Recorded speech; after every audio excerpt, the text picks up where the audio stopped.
Okay guys, magandang araw sa inyo. So ito nga, Hyundai Ion. Bale ito guys, PMS nga pala to. Kung napapansin nyo, napakadumi pa ng engine bay nya. So kakalasin na rin lang natin, ituturo ko na sa inyo kung paano kalasin o linisin itong throttle body ng Hyundai Ion. Ayun guys, napakadumi pa nga ng engine bay nya. So mamaya lilinisan na rin natin yan. Uunahin lang muna natin ngayon yung throttle body. So kalasin na natin. First step guys, kalas muna tayo ng negative terminal. So PMS naman to, bali tatanggalin na natin itong battery. Dito naman sa airbox guys, meron siyang dalawang tornilyo na nakakabit para sa gas cable. Tapos meron siyang tatlong tornilyo guys sa pinaka airbox natin. Isa, dalawa, tapos tatlo rito sa gilid. Ayan. Then luluwagan nyo lang itong 10mm na yan. Tapos press nyo itong pababa yung clamp para mabunot natin yung hose. So tara, kalasin na muna natin. Ayan guys, inuna ko na nga muna tanggalin yung negative at positive terminal ng battery. 10mm lang naman na combination yan guys. Tapos makakalas na natin itong battery. Sa airbox guys, inuna ko na nga muna tanggalin itong dalawang tornilyo ng gas cable. Dalawang maliit na tornilyo lang yan guys, kaya ingatan nyo. Tapos sunod na natin itong tatlong tornilyo ng pinaka airbox natin. Puro 10mm lang naman yan guys. Hindi na kayo mahihirapan dyan. Tapos luwagan na rin natin to guys, yung 10mm malapit sa throttle body. Tapos baba natin itong clamp para mabunot na natin itong hose. Pagtapos nyan guys, ayan, mabubunot na nga natin siya ng buo. Binuo ko na siya para isaan na lang. Okay guys, nakalas na nga natin yung airbox. So magkakaroon na tayo ng access dito sa ating throttle body. Tanggalin nyo lang yung cable na yan, tas tong dalawang socket. Meron din siyang dalawang hose guys para sa coolant. Isa dyan, tas isa rito sa likod. And then meron siyang tatlong tornilyo guys. Dalawang nut dito sa ibabaw, yan. Tapos isang bolt sa ilalim. Puro 10mm lang yan guys. Bago pala natin kalasin guys yung mga tornilyo na yan, unahin pala muna natin yung 12mm dito sa likod. Yan sa may bracket. Katapat siya ng thermo housing. So luluwagan natin yan para matanggal natin itong throttle body. Mamaya guys, i-explain ko sa inyo kung bakit ba dapat natin luwagan yan. Ayan guys, tanggalin na nga muna natin itong cable. Tapos sunod na rin natin itong dalawang socket. Pagtapos natin mabunot yan guys, sunod na natin itong dalawang hose. Bago nyo pala bunutin yung dalawang hose guys, make it sure na malamig yung ating engine. Possible kasi na may sumirit pa na coolant dyan. Baka tumalsik pa sa mga mata nyo. Bale yung hose pala dito sa likod guys, medyo mahirap siyang bunutin. Tsaga-tsagain nyo na lang. So ayan guys, tinanggal na nga natin yung mga dapat tanggalin sa ating throttle body. Yung mga socket, yung hose, pati itong cable. Kung napapansin nyo guys, naglagay nga ako ng basahan dyan para takpan tong ating thermo housing. Kasi luluwagan na natin yung 12mm dito guys sa likod. Ilagay natin yan guys para kahit pa paano hindi mapersa yung ating thermo housing. Gagamit kasi tayo dyan guys ng ratchet tas 12mm na socket. Baka kasi sa pagluwag natin guys mabasag yung thermo housing. Plastic parts lang kasi yan, lalo na kung hindi pa kayo nakapagpalit. Kaya dadaan-daanin lang natin yung pagkalas. Ayan, naluwagan ko na nga yung 12mm sa likod. Sunod na natin luwagan itong tatlong tornilyo ng ating throttle body. Ayun guys, ginamitan ko nga lang siya dyan ng ratchet tapos 10mm na deep socket. Unahin nyo lang kalasin tong sa taas tapos sunod nyo na rin yung isa sa baba.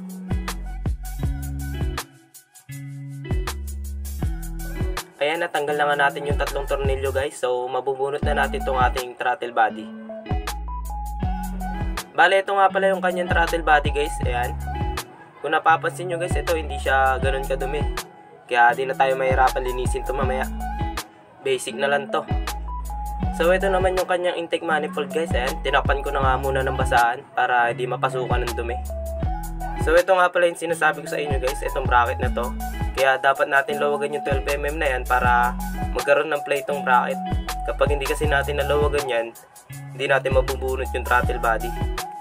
Yan guys, yung 12mm na yan. Bali bolt yan. Kaya natin niluwagan yan para maibaba natin itong bracket. Ayan guys, lilinisan na nga natin itong throttle body. Ayan. So gagamit tayo dyan guys ng carb cleaner, gasolina, at syempre itong paintbrush para pangkuskus natin sa mga carbon. So ito di naman to ganong karumi, kaya basic na lang to guys. So tara. Ayan guys, inuna ko na nga muna siyang linisan gamit tong gasolina. Yan, may kumuha pa nga ng carb cleaner. Hirap na naman hanapin yan. Ayan, kukuskusin nyo lang naman guys yung buong paligid niya, lalo na sa pinaka butterfly. Nagbabara kasi yan guys, lalo na kung napakarumi ng throttle body natin.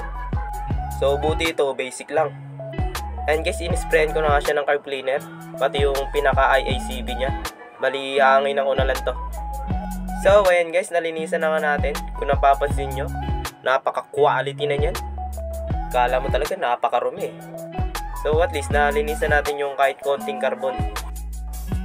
So, ito nga pala yung kanyang intake manifold guys.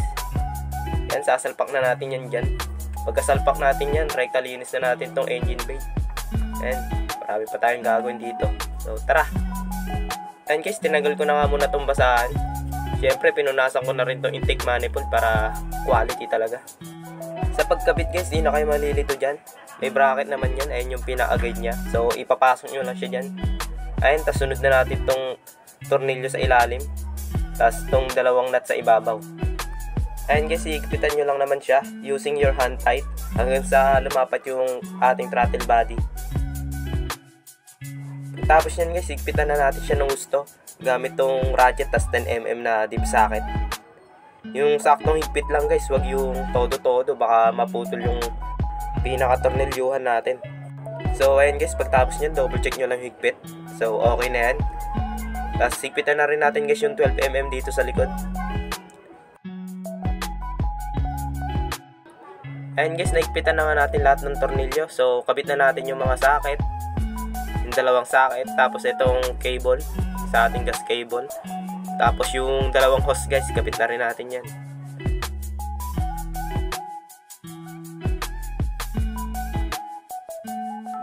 Ayan, kinakabit ko na nga lang tong clamp, tapos okay na to. So ayan guys, na-assemble lang nga natin yung ating throttle body. Yan. So naikabit na natin tong gas cable. Ayan, tapos tong dalawang socket guys ng IACB, naikabit na rin natin. Tapos itong dalawang hose ng coolant, yan, hanggang sa likod, naikabit na rin natin yan. So quality na yan guys. Bali, tinapalan ko na muna siya guys ng basahan. Ayan, kasi lilinisin pa natin tong engine bay. Kung napapansin nyo, napakadumi pa ng engine bay niyan.